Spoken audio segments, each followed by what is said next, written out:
Well, D.C. council members and constituents are reacting to the mayor's budget proposal for next year. Yeah, that's right. The proposal includes steep cuts to critical human services. Our Candace Cole joins us in the studio now with a breakdown of that funding bill. Candace, good morning.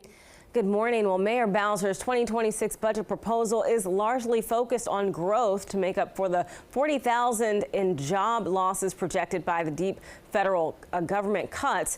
And it also calls for a $21.8 billion operating budget. But her plan also calls for right-sizing social services. This spending for which she says is outpacing the city's revenue.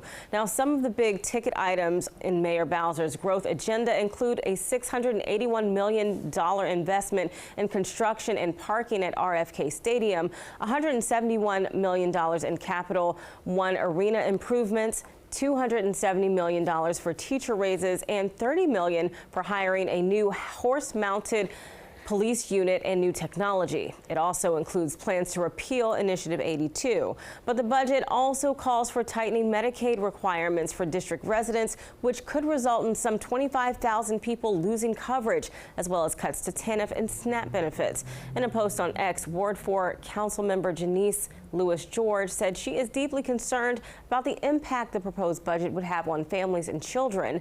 As Mayor Bowser was giving her presentation, a group of constituents called out her plans as favoring big business over people.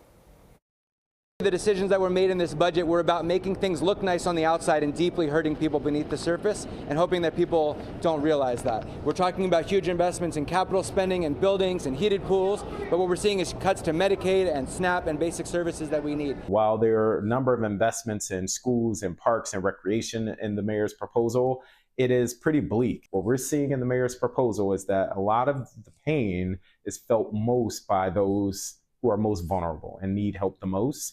Whereas I've talked about how do we build a budget for all of us, where we all share in the pain, but also share in the district's prosperity.